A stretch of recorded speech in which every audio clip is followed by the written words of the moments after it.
Friends, काफ़ी लोग मुझे इनबॉक्स में मैसेज करते हैं। हमारा जो फेसबुक ऑफिशियल अकाउंट है एवरी वीज़ा का, डिस्क्रिप्शन में आपको लिंक मिल जाएगा, वहाँ पे आप हमसे रब्ता कर सकते हैं। तो काफ़ी लोग दोस्त मुझे वो कहते हैं कि यार मेरे पासपोर्ट पे दुबई का वीज़ा लगा हुआ है, तो क्या मुझे जर्मनी का वीज़ा मिल जाएगा। कुछ लोग कहते हैं यार मेरे पासपोर्ट पे सऊदी अरब का वीज़ा लगा हुआ है, क्या मुझे शेंजन वीज़ा मिल जाएगा। तो यूरोप या शेंजन वीज़ा हासिल करने के लिए पासपोर्ट कैसा होना चाहिए, इस वीडियो में इस बारे में डिस्कस करने वाले हैं। इसके अलावा मोल्दोवा की काफ़ी लोगों ने रिक्वेस्ट की थी कि मोल्दोवा के बारे में बताएं, तो मोल्दोवा की इंशाल्लाह नेक्स्ट वीडियो आएगी जिसमें मैं बता दूंगा कि किस तरह मोल्दोवा का वीज़ा अप्लाई करते हैं, क्या रिक्वायरमेंट्स हैं, तमाम तफसीलात। अस्सलाम वालेकुम फ्रेंड्स, मेरा नाम है असद अली। आप देख रहे हैं एवरी वीज़ा यूट्यूब चैनल को सब्सक्राइब कर ले, क्योंकि इस चैनल पे आपको यूरोप एशिया के कंट्री से रिलेटेड इन्फॉर्मेशन और जॉब्स मिलती रहती हैं। साथ में बेल आइकन को प्रेस कर ले ताकि नई आने वाली इन्फॉर्मेशन और जॉब आप मिस ना कर पाएं। इसके अलावा उसी वीडियोज़ में मैंने बता रखा है कि ऑनलाइन आप कैसे यूके या यूरोपियन कंट्रीज़ में कैसे जॉब अप्लाई कर सकते हैं।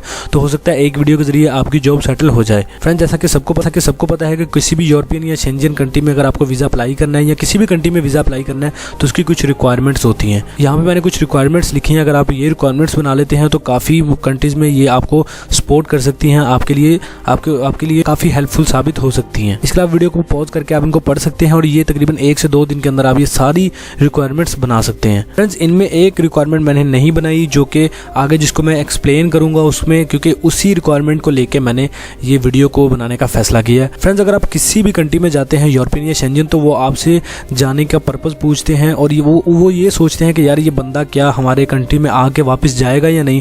तो क्योंकि अगर आप नहीं वापस जाते तो आप असैलम भी अप्लाई कर सकते हो। तो इसी वजह से वो उन लोगों को वीज़ा देते हैं जो कि टूरिस्ट होते हैं। तो टूरिस्ट वीज़ा लेने के लिए आपको ट्रैवल हिस्ट्री शो करना पड़ता है। फ्रेंड्स, अगर तो आप ऑनलाइन जॉब अप्लाई करते हैं, जैसा कि मैंने बहुत सी वीडियोज़ में बता रखा है यूके में जॉब आप कैसे अप्लाई कर सकते हैं। अगर तो आप ऑनलाइन जॉब अप्लाई करते हैं तो फिर आपको ट्रैवल हिस्ट्री की, बैंक स्टेटमेंट की, किसी भी चीज़ की ज़रूरत नहीं होती। उसमें आपको सिंपली एम्प्लॉयर वर्क वीज़ा भेज देता है। लेकिन अगर आप किसी कंट्री में जाके वहाँ पे जॉब हासिल करना चाहते हैं तो उसके लिए आपको टूरिस्ट या विजिट वीज़ा लेना पड़ता है। टूरिस्ट या विजिट वीज़ा लेने के लिए आपको रिक्वायरमेंट्स पूरी करनी पड़ती हैं। उसके लिए यहाँ पे मैंने रिक्वायरमेंट्स बता भी रखी हैं, आप पढ़ सकते हैं। और एक जो मेन रिक्वायरमेंट है जो कि है ट्रैवल हिस्ट्री। फ्रेंड्स, अगर किसी पासपोर्ट पे ट्रैवल हिस्ट्री नहीं होती तो उसको यूरोपियन या शेंजन कंट्री का वीज़ा नहीं मिलता। ट्रैवल हिस्ट्री कैसे बनाते हैं वो आगे मैं वीडियो में बताऊंगा। तो यार टूरिस्ट या विजिट वीज़ा लेने के लिए एक ट्रैवल हिस्ट्री ही होती है जो आपको साबित करती है कि यार आप एक टूरिस्ट हो और आप टूर करके वापस जाओगे, आप मुल्क को, काफ़ी कंट्रीज़ को घूम चुके हो। फ्रेंड्स, पीछे मैंने जितने भी डॉक्यूमेंट्स बनाए वो आप खुद बना सकते हैं, लेकिन ट्रैवल हिस्ट्री एक वाहद ऐसा डॉक्यूमेंट है जिसको बनाने, जब तक आपने सोचा नहीं बनाने का तब तक नहीं बनेगी। और ट्रैवल हिस्ट्री बनाने के लिए कुछ खास आपको मेहनत भी नहीं करनी पड़ती। आपको डिस्क्रिप्शन में पाकिस्तानी पासपोर्ट का विकिपीडिया मिल जाएगा, वहाँ पे आप देख सकते हैं बहुत सी कंट्रीज़ हैं जिन्होंने ई वीज़ा भी रखा है और वीज़ा ऑन अराइवल भी रखा है।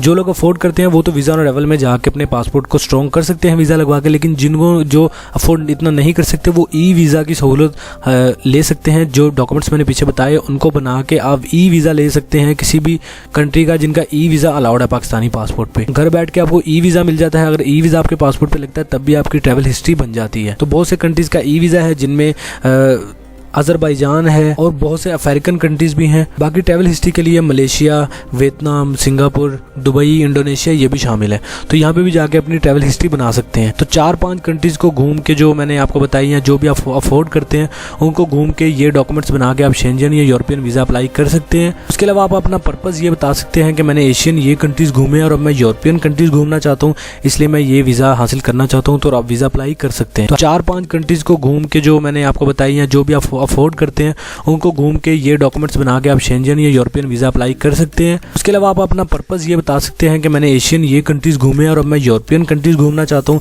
इसलिए मैं ये वीज़ा हासिल करना चाहता हूँ, तो आप वीज़ा अप्लाई कर सकते हैं। तो आई होप फ्रेश पासपोर्ट वालों को ये वीडियो काफ़ी समझ आ गई होगी इन्फॉर्मेशन। बाकी इंशाल्लाह नेक्स्ट वीडियो मोल्दोवा के बारे में मैं बना दूंगा।